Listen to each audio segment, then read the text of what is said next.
From KGW, this is The Good Stuff. It's amazing, really. That is an amazing feeling. It is like I'm standing on my own real legs. Tonight on The Good Stuff, a groundbreaking surgery successfully performed here in the Pacific Northwest for the very first time. Thanks for joining us tonight on The Good Stuff. I'm Tim Gordon. The procedure marks not only a significant milestone in prosthetic limb technology, as Alma McCarty shows us, it's life-changing to people living with limb loss. Waking up in the ICU with toxic shock was like, for Nick Garwood, being trapped inside my own dead body.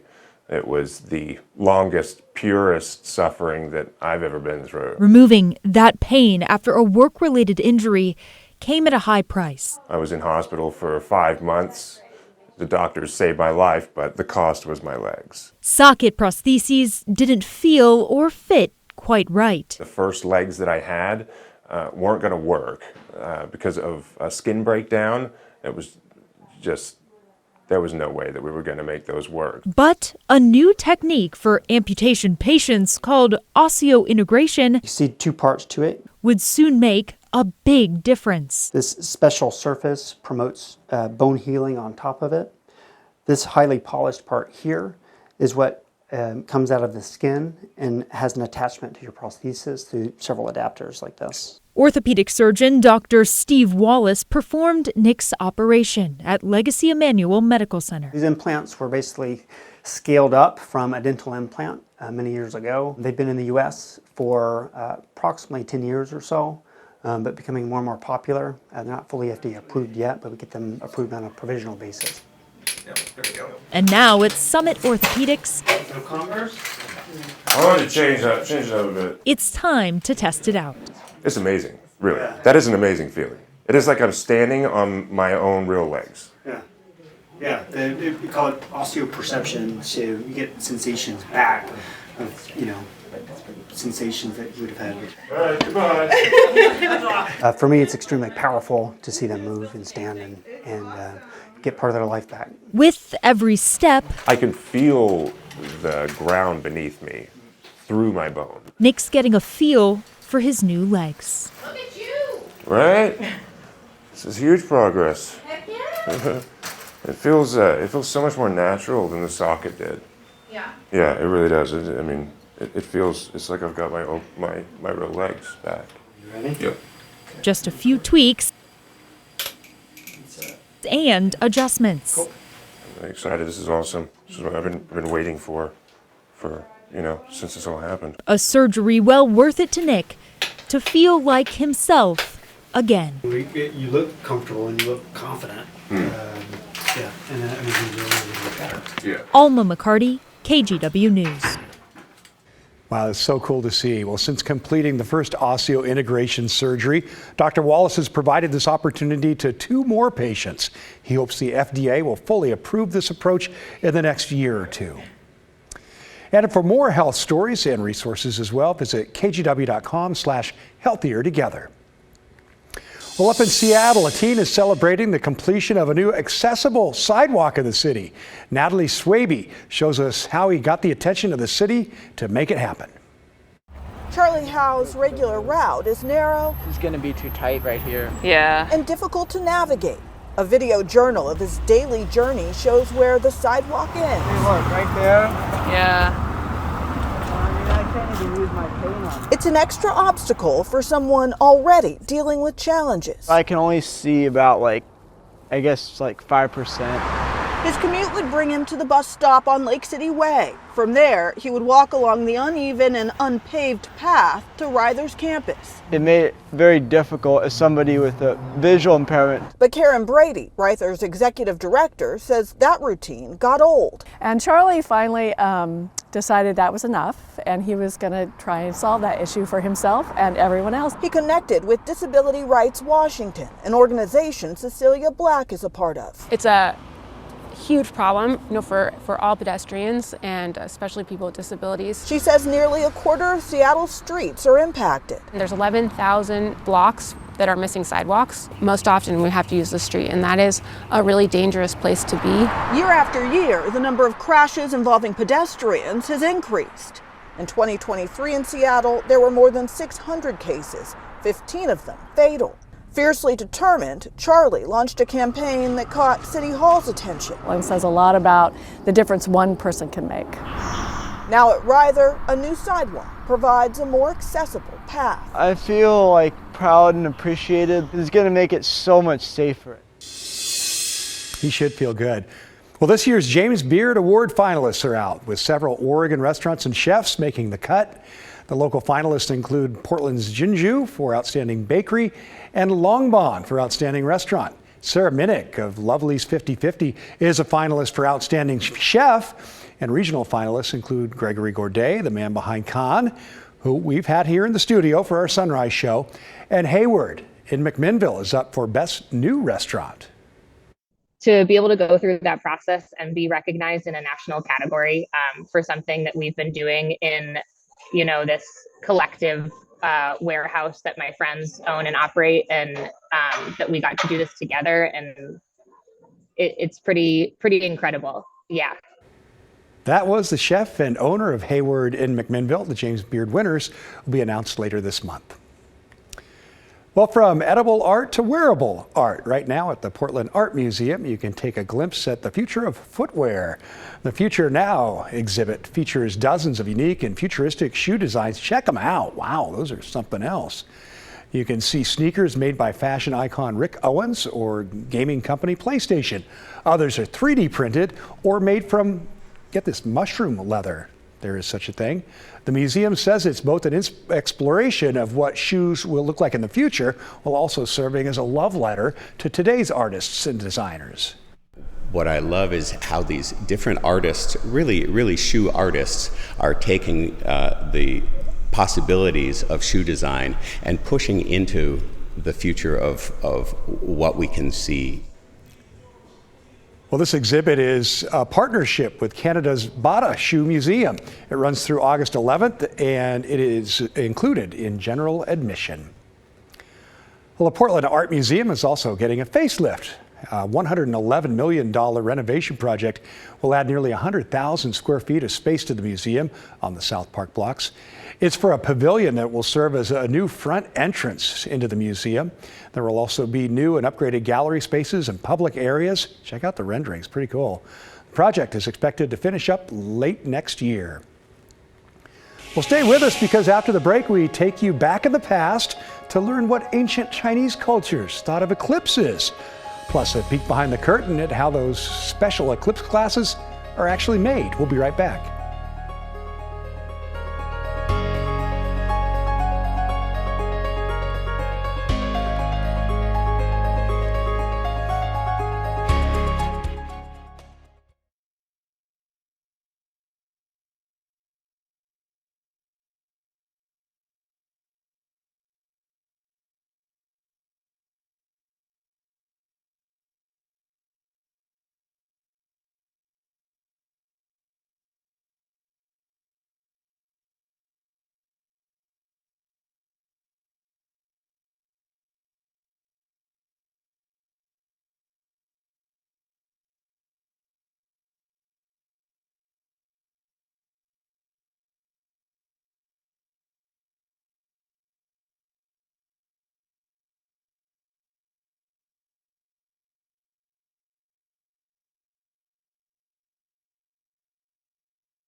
Well, the next total solar eclipse is coming up on Monday. We won't be able to see the full eclipse here, although you'll still be able to see the moon partially cover the sun. We now know that's what happens in an eclipse, but imagine what it would have been like to see an eclipse before science could explain it. Reporter Alden German takes us to ancient China. Ancient Chinese culture saw the eclipses of the sun and moon as very serious affairs. In Chinese mythos, a celestial dragon swallowed the sun and moon during an eclipse. To scare away the sun and moon eating dragon, people would bang on loud drums and restore order to the universe. Chinese studies of eclipses date as far back as the 2600s BCE, and this time, astronomers had a very important job of predicting eclipses as they were considered omens for the future of the emperor and the empire. This was a job that ended poorly for two astronomers around 2300 BC when Emperor Zhang Kong had them beheaded for failing to predict an eclipse. As the centuries passed, the mythos behind eclipses faded. By around 20 BCE, ancient Chinese astrologers had a much better understanding of how eclipses operated, and just over a decade later, the first true predictions were being made. Wow. Well, millions of Eclipse glasses will be needed for the upcoming total solar eclipse on Monday. Samantha Johnson with our sister station in Indiana shows us the biggest company making the specialty eyewear. This is a look inside American Paper Optics, the largest 3D optics manufacturer in the world. And eclipse years are a pretty big deal around here. Yeah, I mean, it's a once-in-a-lifetime opportunity, right? And that means Jason and his staff have been preparing for this year's total solar eclipse since the last eclipse in 2017. When 2017 happened, we made 45 million glasses for that. But this year is bigger and better, so this team is making close to 75 million glasses for April 8th. Here's the thing about it. I think a lot of people think that you just put a sheet into a machine and then Eclipse glasses come out, but it is a really complex process. It starts with printing sheets, cutting out the eye holes, and then gluing on the lenses. Not to mention stripping those glasses to be folded, stacked, bagged, and shipped. You know, our staff usually is 35 people, and now we're closer to 90. These folks also make Eclipse glasses for NASA. So that means out at IMS on April 8th, more than 180,000 of these glasses will make their way to Speedway. Having, 100,000 people together all enjoying it at the same time, there is that kumbaya kind of moment that I think everybody will love. So we're excited. And here's a little reminder again that OMSI is hosting a watch party for those who want to watch the partial eclipse here locally on Monday. It's from 10:30 in the morning to 12:30 in the afternoon. You can watch on the front plaza, or you can watch the live stream, see the totality eclipse from the planetarium and Empirical Theater. Find all the details at omsi.edu. Well, coming up, a Minnesota woman got a blast from the past when she opened up her mailbox to find what she thought was an April Fool's prank.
Welcome back. Well, a Minnesota woman recently received in the mail what seemed like something akin to an April Fool's Day joke.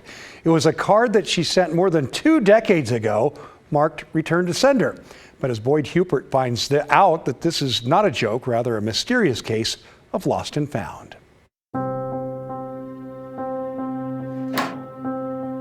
We drop our cards and letters in the mailbox, just assuming they'll reach their destinations. Such was the expectation of Lisa Sherwood. Very surprised.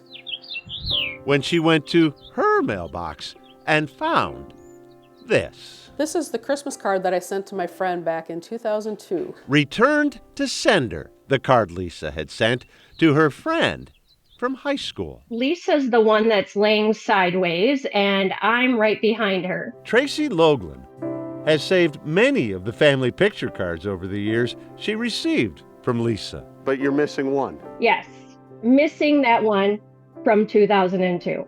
But I just assumed that, that was a year she didn't send Christmas cards. Tracy assumed wrong. So I opened the plastic. That's when Lisa noticed the 37-cent stamp and the Minneapolis postmark. Does that say 20 or 2002? And I'm like, it says 2002. Lisa's Christmas card had been returned to her mailbox more than 21 years after she sent it. So I found our family Christmas picture that was taken November 24th of 2002. The kids were 3 and 6. And now? They're 24 and 27. My daughter's been married for 4 years and lives in Sweden with her husband. I didn't have gray hair back then. My husband had more hair back then. Where's it been? I have no idea. A spokesman for the Minneapolis Post Office doubted the card was misplaced there. But where, he said, is hard to say. One thing is certain. The found card wasn't about to be forwarded to Tracy. I figured out that it was actually 6 addresses ago that I lived in that apartment. Tracy 6 moves. Lives in Arizona now. No way they were going to find me, and no way that they were even going to try. Call it a mailbox mystery that's doubled as a new connection. Absolutely. Between old friends. Maybe I should mail it to her so she has it to add to her collection. Maybe. Because it's kind of fun when a late arriving Christmas gift shows up in an unwrapped box. I see what he did there. Cool story. After the break, we have a special preview of this weekend's Black and Loud Music Festival, aimed at celebrating the beauty and diversity of music. The co-founders also graced us with a performance right here in the KGW studios. Before we get to that, though, here's a look outside the Reserve Golf Course out in Aloha, and the sun getting ready to set. We'll be back soon.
Yeah, today we are celebrating black rock musicians with a preview of this weekend's Black and Loud Music Festival.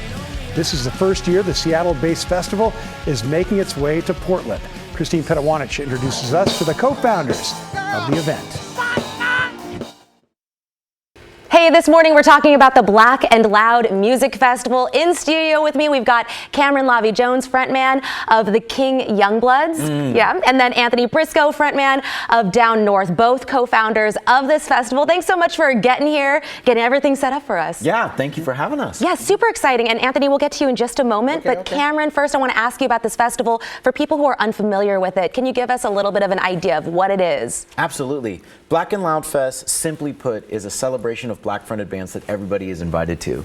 We originally started the festival and threw the very first one in 2022 back in our home state of Seattle. Our hometown of Seattle. We gotcha. But for us, we both had experienced so many different spaces where there weren't other black folks on different festivals or different bills, and we wanted to do something about it, especially in the Pacific Northwest with the history of it.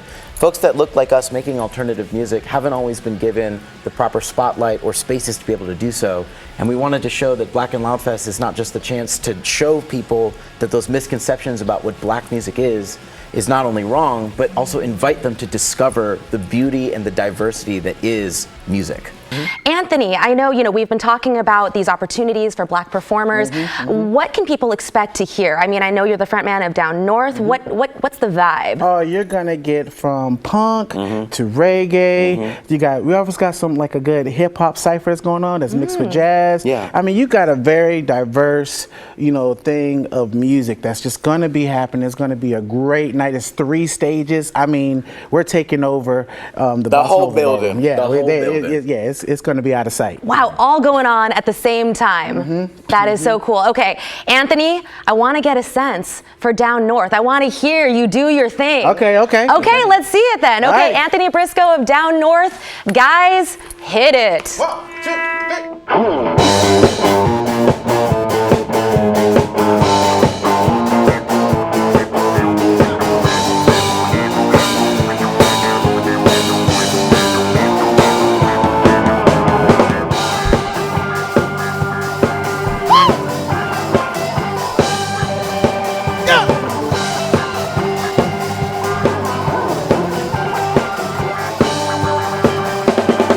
Look at the mirror, now see you got your toes headed, it's so pretty.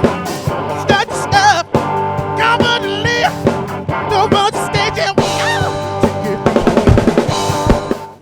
There, you got a taste of it. Well, the music festival is happening this Saturday at the Bossa Nova Ballroom on East Burnside. Everything kicks off at 7 o'clock. For details, visit blackandloudfest.com. Oh yeah, well, that is all the time we have. Thank you for making a little time for us and the good stuff. We're going to leave you with some beautiful cherry blossoms in Tokyo, Japan, which have reached full bloom, peak bloom. Cherry blossoms, they mean a lot in Japanese culture. Have a great night, tranquil night.